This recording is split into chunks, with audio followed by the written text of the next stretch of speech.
Los expertos en religiones sostienen que para poder estudiar los fenómenos de religiosidad popular hay que saber desembarazarse de dos prejuicios. El primero de ellos es la idea justamente de que se trata de fenómenos de creencia y que como no hay nada en que creer, como Dios no existe, es toda una ilusión, en consecuencia es pura falsedad. El segundo prejuicio es la idea de que estos fenómenos de creencias son pura y exclusivamente de los sectores más pobres intelectualmente, pobrecitos, tienen que creer en algo. Cuando uno estudia esto desde la sociología, desde la antropología de las religiones, lo que parece es que además hay cálculos racionales, esto es, los sujetos creen, pero porque a cambio obtienen beneficios, la cura, la sanación, el éxito económico, el bienestar personal. De eso es que queremos discutir hoy.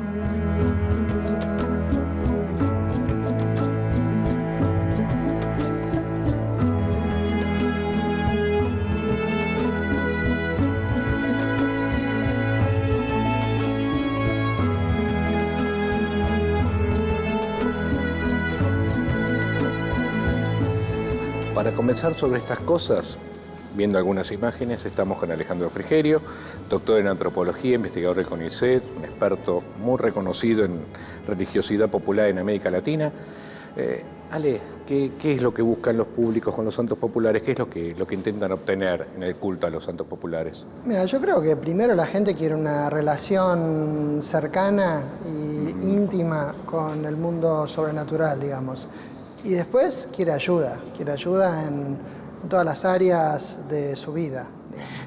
La cuestión de la intimidad, la idea es que la iglesia oficial significa mucha distancia respecto de su vida cotidiana. Absolutamente. Yo creo que una de las cosas principales es esto, ¿no? Es esta relación de inmediatez y relación personal, con alguien que vos tomás como tu protector o tu protectora, sí, y que entablás una relación, digamos, de intercambio, si querés, hasta cierto punto. Y bueno, y te va a ayudar y va a ser tu guía, digamos. Y en este caso, digo, el caso de Gilda, que es uno de los más notorios de los últimos 20 años en la Argentina, ¿no es cierto?, de explosión de un santo popular. Sí. Eso aparece también por el dato del nombre, el hecho de que sea porteña, que sea cantante. Mira, Gilda creo que es importante el tema de, bueno, la muerte trágica o la muerte anticipada es como uno de los temas clásicos, ¿no? O sea, joven y trágica, digamos. Las dos joven y trágica es bastante importante. Gilda es una persona además que es linda, es una persona carismática, ya tiene una cierta relación con el público, digamos. Era como una persona santificable, si querés. No sé si otros cantantes de cumbia hubieran tenido... Bueno, al menos no ha ocurrido, digamos, no hay otros casos de cantantes hubo populares. Otros que murieron y no tuvieron esa... Yo creo también el tema de los medios, ¿no? Los medios también le dieron bastante atención y le dieron atención al fenómeno que despertaba esa muerte, ¿no? Claro, porque ella además aparece en un momento de explosión de los medios, ¿no es cierto? De mucha más presencia en la vida cotidiana, inclusive. Sí, yo creo que también con esto de que los medios quizás habían descubierto un poco también el tema de la cumbia, digo, me parece que hay ahí una sinergia, digamos, interesante, pero, digo, ella es absolutamente santificable por el aspecto que tiene, las imágenes que de ella se usan cuando se la canoniza popularmente, digamos, hay una imagen de ella que está con toda una tiara de flores. Correcto. Que esa es como la estampita oficial, con esas sí son las imágenes de yeso. Pero, a ver, esa estampita tiene que trabajar sobre una imagen que tiene una relación con el catolicismo oficial, digamos. Sí, la tiara funciona como la aureola. Sí, hay obviamente una relación con el catolicismo oficial, digamos, es uno de los insumos, no el único, pero es uno de los insumos principales desde el cual la cultura popular arma su propio esquema de canonización, etcétera, ¿no? Digo, como el caso del Gauchito Gil. Y el Gauchito Gil es muy claro, pero en el Gauchito Gil también está la relación entre lo popular y lo erudito, porque digamos, obviamente que probablemente no habría Gauchito Gil si no estaba antes Martín Fierro. Sí. ¿No? O sea, porque es una imagen muy parecida, el gaucho perseguido, ¿no? Y justamente... Y en el caso de Ceferino, digo, porque está la imagen de la estampita clásica, pero hay cierta también imagen gauchificada del... Ceferino hay una especie como de disputa por las imágenes, ¿no? Incluso hay grupos indígenas que quieren hacer una imagen bastante más indigenizada de Ceferino, hay otros que quieren hacer una imagen de Ceferino más blanquito. De todas maneras, Ceferino me parece que es un santo que como símbolo no está del todo de acuerdo con los tiempos que corren, ¿no? Un indio medio domesticado, convertido al catolicismo, digo, no es la figura que se estila en estos tiempos, es una figura más rebelde en general.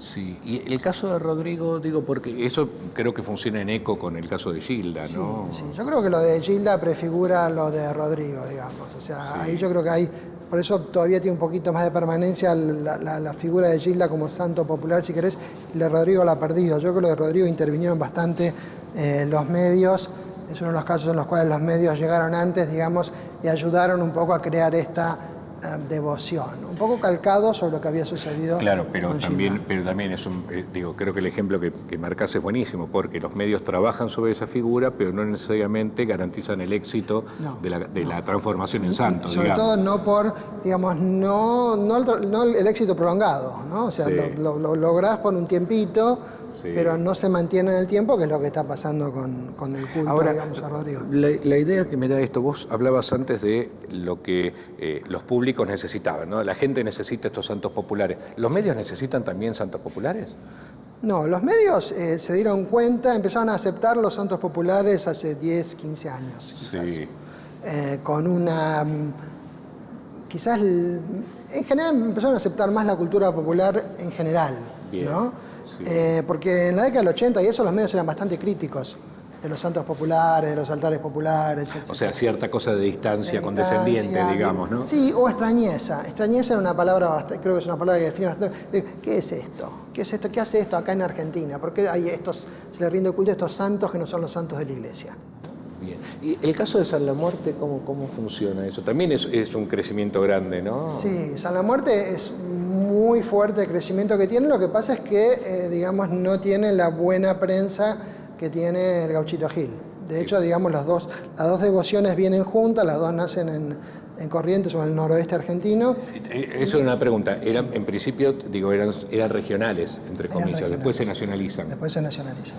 Sí, sí. Yo recuerdo, la primera vez que escuché hablar de San La Muerte es un reportaje de Rodolfo Walsh en 1967 en la revista Panorama. Pero aparecía como correntino, Por claro. una cosa como absolutamente... mesopotámico. Había una película también bastante interesante de esa época, pero era absolutamente localizado. Lo que pasa es que, bueno, supuestamente el Gauchito Gil era devoto de San La Muerte, por eso los policías tienen bastante problemas para matarlo, les cuesta mucho asesinarlo, etcétera. Discúlpame, y ahí, claro, el Gauchito Gil también conecta con la tradición del bandolero popular. Sí, Bien. sí. Que hay muchos bandoleros populares, pero casi todos, salvo el Gauchito, tienen una validez, digamos, como regional. ¿No? Hay bastantes en el noreste, si uno va a Corrientes, hay varios santos populares que son gauchos bandoleros, digamos. Bien. Y si uno va para el lado de Cuyo, también hay otros bandoleros populares canonizados, digamos. Y lo de San La Muerte, ¿cómo es que viene del litoral hacia el conurbano, por ejemplo? Y eso no se sabe bien. Probablemente venga con los migrantes, digamos. Sí. Lo que pasa es que el símbolo de San La Muerte es un símbolo que choca mucho, ¿no? Le choca a las clases medias, le choca a los periodistas. Entonces lo que hay ahora es como una criminalización, si querés, del culto. Por estar asociado a la Se lo idea del asocia delincuente. a delincuentes que El lo usan enfrentamiento para... armado también, ¿no? Sí, sí, pero como te digo, a la vez que hay chorros, también hay policías que son devotos de San La Muerte. Y hay muchas, digamos, pero la devoción a San La Muerte exceden mucho a la gente que lleva una vida peligrosa. Bien. Está lleno de familias. O sea, si no, uno terminaría afirmando que todo lo que vemos en las imágenes No, son y ahí vemos que santuarios, hay digamos. señoras, hay chicos. ¿No? Cuando uno va a una fiesta en un santuario, es una cosa muy familiar. La imagen se está transformando porque vía internet está entrando en contacto con el culto a la Santa Muerte en México, que son dos cultos, digamos, independientes y paralelos, que están entrando en contacto vía internet. Claro, eso te iba a decir, las imágenes...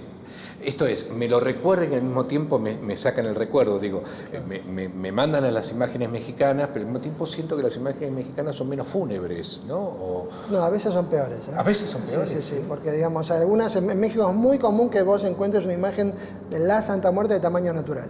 O sea, un esqueleto de tamaño natural, todo con las capuchas y todo.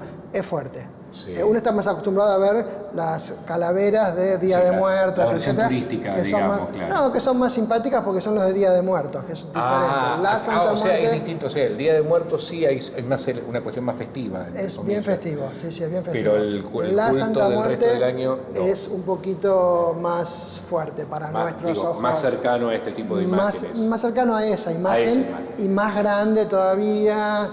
y a nuestros ojos es bastante fuerte. Ahora, a pesar, digo, de esta cuestión de la popularidad, entre comillas, del culto, siempre tiene que estar presente la imagen oficial, digamos, del catolicismo es que, mira, oficial. hay mucha gente que, digamos, hace una reinterpretación de esto y te dice, bueno, la muerte es la mano derecha de Dios. A la muerte la creó Dios y además hay un elemento, si querés, como de resistencia, que es la muerte es el más justo de todos los santos porque lleva a todos, a ricos y a pobres. Y a pobres. ¿no? El santo democrático, digamos. Es el santo más democrático de todos, ¿no? Entonces, sí, obviamente para la gente no hay ninguna contradicción entre lo que puede ser un ser católico.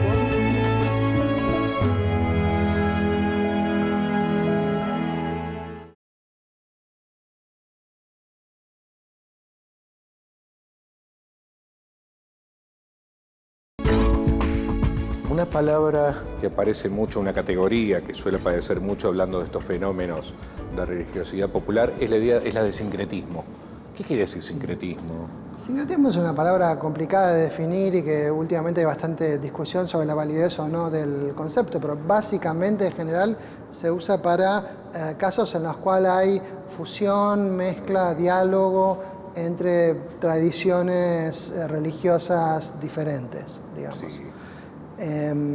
Que pueden no ser solamente con tradiciones religiosas. O sea, yo creo que en el caso, por ejemplo, que vimos del Gauchito Gil, también hay obviamente una influencia del Martín Fierro y de la popularidad, digamos, que tuvo esa obra de la literatura argentina, con lo cual uno hasta podría decir, bueno, ahí hay también un elemento que interviene en este sincretismo que es secular, literario. O sea, no religioso, una especie de sincretismo entre lo letrado y lo popular, claro, por decirlo de alguna manera. Lo que pasa es que, digamos, en Argentina nosotros no solemos ver a nuestra cultura como sincrética, ¿no? En ese sentido es otro caso de eso se encargan los brasileños, nosotros somos puros, digamos. Claro, nosotros no somos, como mucho es un sincretismo, digamos, entre tradiciones europeas, claro. Con lo cual es un sincretismo light, porque nos olvidamos de todo el proceso de mezcla de cultura europea con, o sea, español, etcétera, con elementos indígenas, con elementos africanos. El famoso etcétera. Borramiento del africano, digamos. Sí, del africano, del indígena, y sobre todo de la mezcla entre ellas. Por eso creemos que nosotros somos el país blanco, una excepción en América Latina. Y digo, en este caso, ¿no? Aquí lo que tenemos es la imagen de Yemanjá. Este Yemanjá, ¿no? Que es el orishá afroamericano, digamos, la deidad del mar, de las aguas saladas, de la maternidad, y es la gran madre, digamos, en la tradición afroamericana, que se sincretiza con la Virgen, no exactamente con la Virgen de Luján, sí. Porque la Virgen de Luján es un icono demasiado propio de la Iglesia Católica, pero sí con Estela Maris y con otras vírgenes, otras advocaciones de la Virgen católica. Ella da origen a otros orishás, pero también es el orishá, la deidad que se encarga de la maternidad. Bien. Entonces, ahora, ¿cómo se produce este asunto del sincretismo? Digo, ¿quiénes lo operan? ¿Quiénes lo producen? Y generalmente son cosas que vienen, digamos, son operaciones desde abajo, ¿no? Desde los sectores populares, que muchas veces no ven tampoco incompatibilidad, ¿no? Para el caso, por ejemplo, de los africanos, ellos no ven incompatibilidad entre visiones religiosas y les parece que está bueno agregar, ¿no? Sí. Y por otro lado, a veces también desde arriba, obviamente, porque cuando la Iglesia Católica... ¿El caso de la Virgen de Guadalupe es algo por el estilo? ¿Es una especie de sincretismo desde arriba? Bueno, ahí está... Es complicado, pero hay casos, obviamente, en la evangelización latinoamericana, hay muchos casos en los cuales la Iglesia Católica impuso imágenes de la Virgen en deidades locales, ¿no? Bien. Eso se hizo mucho, digamos. En el caso del sincretismo brasileño, no es sí una operación. En el caso del sincretismo religioso, se supone que es una operación popular, muchos dicen de ocultamiento, ¿no? de las deidades africanas debajo de los santos católicos para poder seguir realizando el culto sin problemas, ¿no? Sí, es cierta operación clandestina, por decirlo de alguna claro, manera, que le permitía la Hacemos supervivencia como que del estamos rito. rezándole a alguien, pero en realidad estamos rezando a otro. Una especie de astucia del débil. Absolutamente.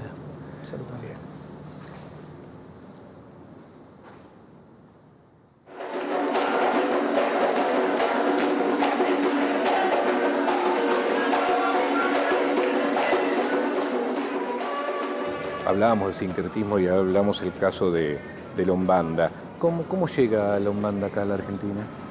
En la Umbanda llega en la fines de la década del 60 más o menos. Sí, Principalmente desde Porto Alegre, sí, pero en menor medida también desde Montevideo, porque a Montevideo las religiones habían llegado antes que a Buenos Aires. sí. Y después hay un crecimiento lento y en la década del 80 más o menos, cuando vuelve la democracia, es donde empieza a crecer más. La religión se hace mucho más visible. ¿Por qué llega? Digo, porque uno podría hacer el chiste, estoy tentado de decir, que llega al mismo tiempo que Vinicius de Moraes. Digo, que es el el crecimiento de cierta efervescencia tropicalista o... No, en esa época yo diría que no. Yo creo que es más que nada la búsqueda religiosa de determinadas personas que traen la religión acá y que después eso empieza a repercutir. Y yo creo que porque tiene, digamos, ciertas conexiones con la religiosidad popular y eso es lo que explica. Porque en general, digamos, el circuito de crecimiento de las religiones hasta el día de hoy es diferente de la expansión de, digamos, la cultura brasilera en Buenos Aires o en Argentina. Es como otro público, ¿no? Es un público de clase media, media baja, o sea que más suburbano, digamos, más de los suburbios de Buenos Aires, no de la capital. O sea que no es el mismo fenómeno, digamos. O sea, no, son independientes. Lo que va de Vinicius a los Paralamas de Suceso no tiene nada que ver con el crecimiento de No, porque es otro público, digamos. Después hay gente a la cual le puede gustar, pero el gente diría que es después que se meten en religión, empieza a gustarle quizás la cultura brasilera, la cultura cubana, la cultura africana, etc. ¿En qué consiste el rito? ¿Qué es lo que hacen, digo, con el giro, con el baile, el movimiento permanente? Mira, yo creo que una de las cosas, digamos, que hace la Umbanda, la religión Umbanda, de la misma forma que van a hacer los pentecostales, es expresar una forma de religiosidad que está muy en sintonía con lo popular y que no está del todo atendida en la Iglesia Católica.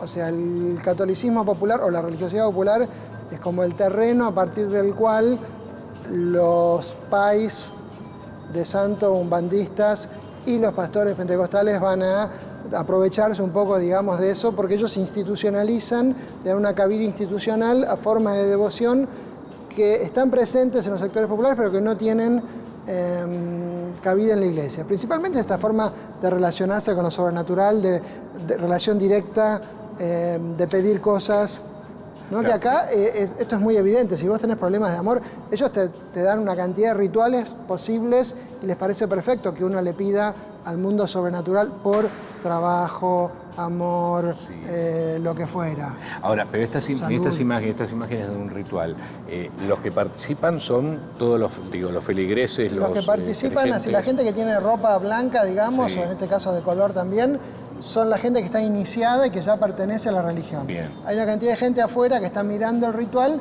y que, para el caso de una ceremonia umbanda, esta sería una ceremonia umbanda, la gente que está mirando la ceremonia, en algún momento de la ceremonia va a pasar a que los espíritus, que los mediums, que la gente que practica la religión recibe, los atienda. Entonces, de vuelta hay una relación muy cercana con lo sobrenatural, porque si sos de religión, recibís entidades espirituales en tu cuerpo. Bien. Y si no, si sos una persona que se acerca en busca de ayuda, podés hablar directamente con estos espíritus. O sea, hablas con la deidad, digamos. Sí, ¿no? con el espíritu. O sea, hay un intermediario, pero el espíritu se hace cuerpo, se hace cuerpo. Eso como estás hablando directamente con el mundo espiritual, digamos, en las varias formas, porque hay varios tipos de espíritus, hay toda una escala espiritual, etc. Con lo cual, nuevamente, en relación con la Iglesia Católica, lo que hay es una relación mucho más directa, menos mediada, más cotidiana. Sí. Lo que sí se forman son pequeñas comunidades, ¿no? Digamos, esto es algo que en la religiosidad popular en general vos sos vos y el santo. Acá no, acá hay pequeñas comunidades religiosas donde la gente encuentra no solamente una relación con lo sobrenatural, sino también una contención grupal. Entiendo. Y establece relaciones significativas, ¿no? Con esta comunidad y el líder, en este caso pai de santo, en este caso un pastor evangélico. Evangélico. Sí, digo, en este caso probablemente el término preciso es pentecostal. Son pentecostales, son evangélicos, Bueno, ¿qué significa? La categoría un poquitito más abarcativa es evangélicos. Pero los que más crecen de los evangélicos son los pentecostales, que es como una subvariante, digamos, que es como la más carismática, la que más cree que Jesús no solamente te salva, sino que también te sana y te prospera. ¿Y el pastor cómo funciona acá? Digo, que es también el gran mediador. Y el pastor es el gran mediador. Para milagros, prodigios y maravillas. Para milagros, prodigios y maravillas. Los disfrutaré. Los disfrutaré. Los compartiré con mi familia. Los compartiré con mi familia. Creyentes o no creyentes. Creyentes o no creyentes. Cercanos o lejanos. Cercanos o lejanos. Y viene un avivamiento en mi barrio. Y viene un avivamiento en mi barrio. Y viene en mi ciudad. En mi ciudad. En mi provincia. En mi provincia. En mi país. En mi país. Y en las naciones. En las naciones. ¿El pentecostalismo qué porcentaje de la población está Mira, impactando? según los estudios que hay, digamos, los evangélicos son aproximadamente el 9% más o menos de la población argentina. Bien. Más o menos, y puede llegar hasta 20% en sectores populares. Bien. ¿Y dentro de eso pentecostales? Y pentecostales son la mayoría. El 90% más o menos son pentecostales. Digo yo, ¿y encuentran lo que el pastor Jiménez le promete? ¿Encuentran la Suponemos que bendición? si va tanta gente, algo encuentran. algo digamos. tienen que Y encontrar, no ¿verdad? paran de crecer. Ellos además son muy entusiastas y tienen esta idea como de que hay que conquistar el mundo para Jesús, ¿no? Entonces, O sea, además hay una cuestión de militancia fuerte. son muy militantes todos, digamos. Eso es una diferencia con otros grupos, pero ellos son bastante militantes y tienen esta cosa como de identificarse socialmente como creyente, ¿no?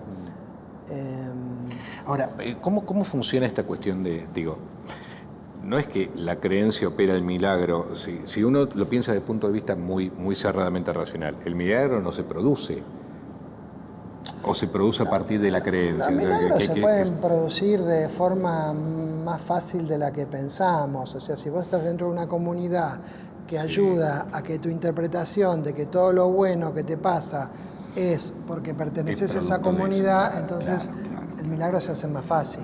Claro, claro. Sea la sanación, sea el éxito personal, sea Lo que el sea, éxito todo lo amoroso, bueno que te pasa es porque pasaste a ser un creyente. Y todo lo que bueno que todavía no te pasó, ya te va a pasar porque todavía no crees lo suficiente, bueno, digamos. no es suficiente. Digo, todos los sistemas de creencias tienen sus formas de explicar las tardanzas, por qué las cosas no suceden, digamos. Y es un fenómeno, digamos, muy interesante. Acá, digamos, el aspecto de la comunidad, del grupo, ¿no? Y de la emoción, de la efervescencia emocional, es muy importante. Yo creo que son los grandes atractivos de los pentecostales, ¿no? Que uno haga una ceremonia y realmente está involucrado con todos los sentidos. Se siente que hay una tensión, permitime llamarla erótica, digamos, ¿no? Y hay una tensión muy fuerte en ese público. Y los pastores son unos grandes performers, o sea, son grandes oradores, tienen un dominio muy interesante de la situación, porque digamos, eso es parte del carisma que tienen que tener como pastor. Si Claro.